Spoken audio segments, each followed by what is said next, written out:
Hello, everyone. Welcome back to this series. This is Fadi, and joining me here in studios, our dear brother, Dr. J. Smith. And today, Dr. Smith is going to show us examples, at least from two different surahs in the Quran, Surah 23 and Surah 70, when it comes to the corruption that is taking place between the origin of words in the Quran and the original possible meaning for that versus what the new reinterpretation of these words could mean today.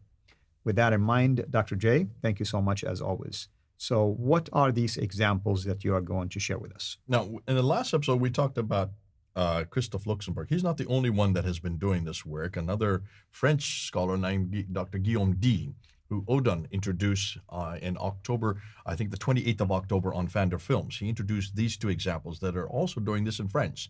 In France, they've taken the work of Gunther Lolling, and they've taken the work from Christophe Luxembourg and from Gabriel Sama, this blue book here, and they said, let's see if we can find some other examples. And they came up, here's two examples I want to give you that actually shows you this, what I call this bastardization of the what I consider to be beautiful text coming about Jesus Christ. When you look at Surah 23, and if you, those of you who have Qur'ans, open up to Surah 23, and I've got it right here. I've opened it up, and I just want to read to you what it says. You can read in Arabic. Which verse? This is verse 1, 2, 3, 4, and 5. Okay. And we're going to go up to verse 11. So just the first 11 verses is actually a beautiful poem, and it's done in mnemonics. So it has, if in the Arabic, it actually follows, it's beautiful because it follows the original Aramaic, and it follows, mnemonics means where you have a rhyme, so it's easier to memorize. These are rhymes that also are in patterns that are easy to memorize, because if you're doing this in liturgy, if you're doing this to memorize it so that you can do it in worship service, you want to have an easy ending for each word. And it starts like this. Successful indeed are the believers. This is in English, obviously, so I'm not doing it in the Arabic or the Aramaic. Those who offer their salat with all solemnity and full submissiveness, and those who turn away from the al-lagu, which is like dirty or false or evil things, and those who pay the zakat, and those who guard their chastity. So these are the duties of the believer. These are ones who, they do their prayers, they turn away from evil things, they pay their alms, their zakat, and they guard their chastity. Verse 5, suddenly everything changes. Verse 6, except, so we're talking about chastity now, which means guarding your sexual promiscuousness. That's right. Except, verse 6, from those wives or those that the right hand possesses. Hold on a minute. Chastity, except for those who are your wives, plural, that means polygamous, more than one, and those with your right hand possesses, for them they are free from blame. Who are those which your right hand possesses? What does this mean in Arabic? The idea is that these are your slave women. These are women, concubines of war. Usually. I mean, or you bought them, or whatever the case might be. So what does that do to the word chastity? Well, now it's talking about probably you not guarding your chastity with them. I mean, that's one way you can think of it. It just destroys the whole notion of chastity. That's right. In a Christian context, chastity means you are the only person that's legitimate for you is one wife, one man, one woman for life. That we see in Genesis. We also see that in Timothy. You only are to have one wife. And this is what it's talking about. So suddenly this is interjected. This is not part of the mnemonic. This is not part of the original text.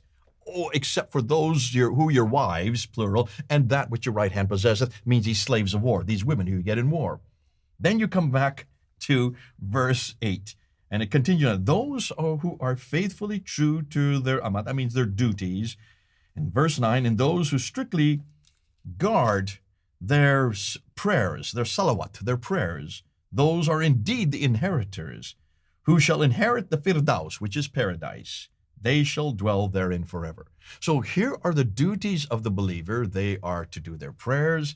They are to give their alms. They're to guard their chastity from not doing anything that's dirty. That if they continue to do this, they will be in paradise. Beautiful poem. It's all there in Aramaic. And Guillaume D says you can feel it. This is a poem that was written by in the 4th century, and it was written in the 4th century as a prayer for the believers. This is what you get if you do this.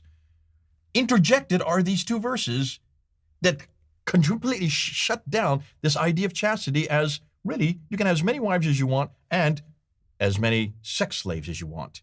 And then it continues on with the prayer.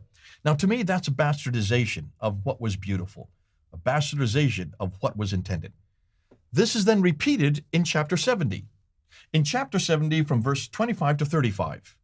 In chapter 70, verse 25, to 6, 27, 28, 29, you find the same duties again, the same duties in a mnemonic, just like you found in chapter 23. And then verse 30 and 31 says, except for the wives and that which your right hand possesseth. Chastity is except for these. That's the bastardization. Then it comes back in verse 32 to 35, which talks about the rewards in heaven. Almost exactly the same that we see in chapter 23, we see repeated in chapter 70. Now, who put those 2 verses in both chapter 23 and chapter 70? Well, the Arabs did. This is the Arab imposition and bringing and eradicating all sense of chastity. It no longer makes any sense anymore. So re-theologing things, I mean, theologically speaking, it was 1 wife, 1 woman. Now you have to interject the new theology. Now it's polygamy and basically sexual promiscuity, which completely shuts down any notion of chastity. And I say, this is what the Qur'an has done to that which was beautiful.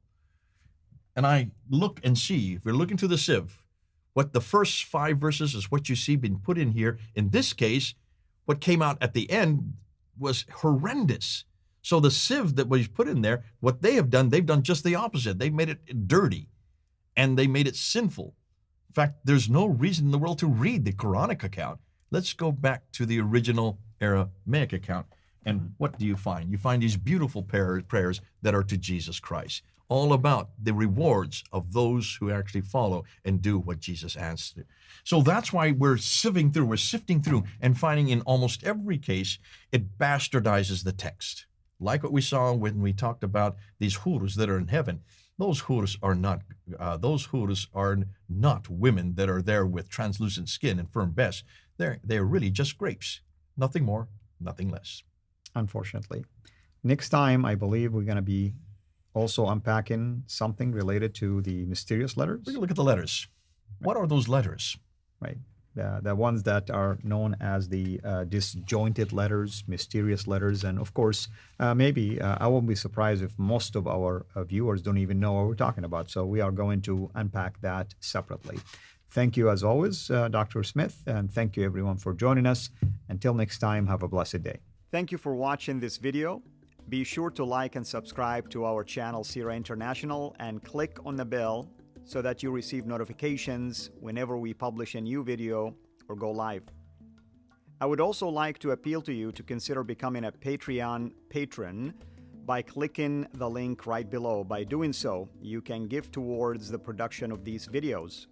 There are also other options for you where you can give to our channel. I thank you from the bottom of my heart.